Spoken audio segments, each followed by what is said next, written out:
અરે હવે આપણા બગસરાના આંગણે આટલા સુંદર મજાના ઇનામ વિતરણ કહું કે સ્નેહ મિલન કે આપણો અહીંયા લુહાર પરિવાર ઉપસ્થિત થયો છે. તો શ્રી વિશ્વકર્મા યુવા કમિટી સમસ્ત લુહાર સમાજ બગસરા દ્વારા આટલા સુંદર મજાના સરસ્વતી વિદ્યાર્થી સન્માન સમારોહનું આયોજન કર્યું છે. અને બગસરાના તમામ વિસ્તારમાં ખબર પડવી જોઈએ કે આપણો અહીંયા લુહાર પરિવાર કે લુહાર સમાજ ભેગો થયો છે.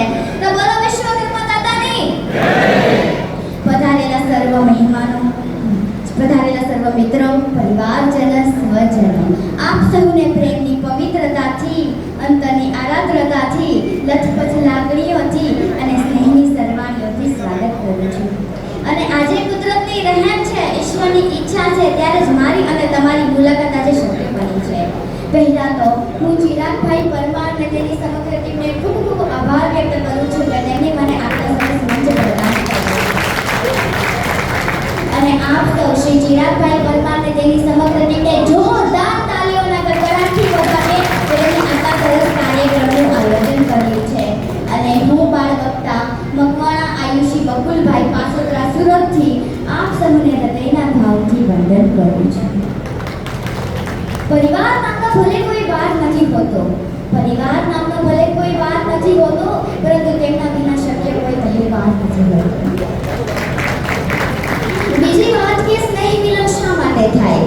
હજી કહેવાનું મન થાય છે કે સ્નેહ મિલન એટલા માટે થાય કે આપણા પરિવારના જે ઉદ્યોગપતિ છે, જે આર્થિક કેટેબલ છે, એને ખબર પડે કે મારા પરિવારમાંથી કોણ પછાત રહી ગયું છે, કોણ એવું વ્યક્તિ છે જેને માંડ ખાઈને ખાવાનું થાય, એનો હાથ પકડીને મારા પરિવાર સુધી લઈ જવાની જવાબદારી છે ને એ મારી બને છે. મિત્રો, તમારે ઈશ્વર પાસે કંઈ માંગવું જ હોય ને તો પરિવાર માંગજો, પરિવારની એકતા અને ખુશી માંગજો.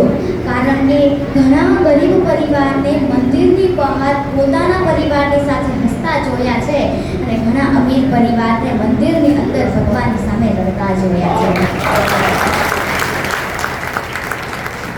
મિત્રો, આપણે વાત કરતા હતા સ્નેહ મિલનની.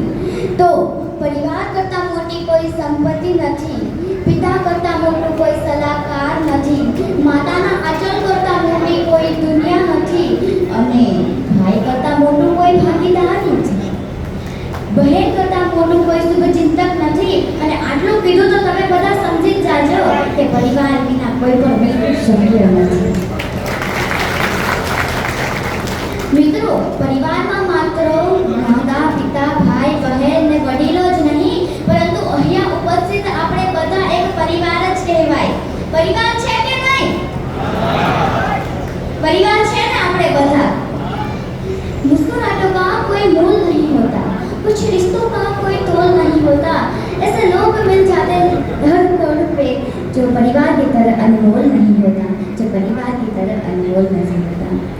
આજના આ ઇનામ વિતરણ કાર્યક્રમમાં અહીંયા ઉપસ્થિત વિદ્યાર્થી મિત્રો અને ભાઈઓ બહેનો ને એક વાત ચોક્કસ કહીશ કે જે લોકોએ 10મા અને 12માની બોર્ડની એક્ઝામ આપી છે એમાંથી ઘણા વિદ્યાર્થી મિત્રો એવા હશે કે જેને ઓછા ટકાવારી આવ્યા હશે, અને ઘણા વિદ્યાર્થી મિત્રો એવા હશે કે જે લોકો ફેલ થયા હશે, અને ઘણા વિદ્યાર્થી મિત્રો આત્મહત્યા કરી લે છે.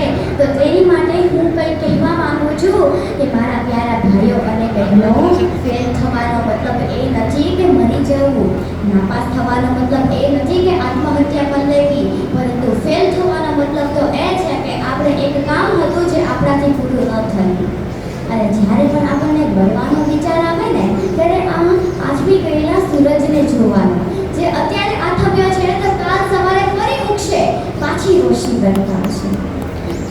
અને મિત્રો, મારા માતા પિતા તો એમ કહે છે કે મરવું એ કંઈ મામાનું ઘર નથી જે આવવા જવાનું થતું જ રહે, અને જે જગ્યાએથી આપણને મરવાનો વિચાર આવે એ જગ્યા બદલી દેવાની, એ સ્થળ બદલી દેવાનું, કારણ કે મૃત્યુ પછી કોઈ જીવન નથી.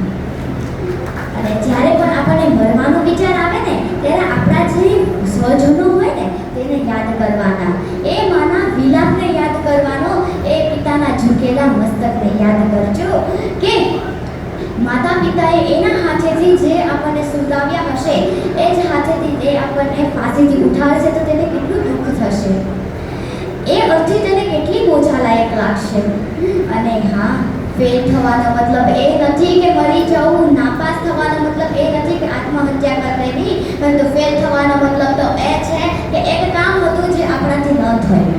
બસ આટલું કહેતા હું મારી વાતને વિરામ આપતા એક પંક્તિ કહીશ कि काम ऐसा करो कि पहचान बन जाए, काम ऐसा करो कि पहचान बन जाए, हर कदम ऐसे चलो कि निशान बन जाए, हर कदम ऐसे चलो कि निशान बन जाए. जिंदगी तो सब जीते हैं, जिंदगी तो सब जीते हैं, जिंदगी तो सब जीते हैं, जीती है तो ऐसे जियो कि विशाल बन जाए, कि विशाल बन जाए. जय हिंद, जय भारत, जय विश्वकर्मा दादा. વાહ દીકરી વાહ. આને કહેવાય સમાજનું હિત અને સમાજનું ગૌરવ. ખૂબ સરસ વાત આયુષી કરી.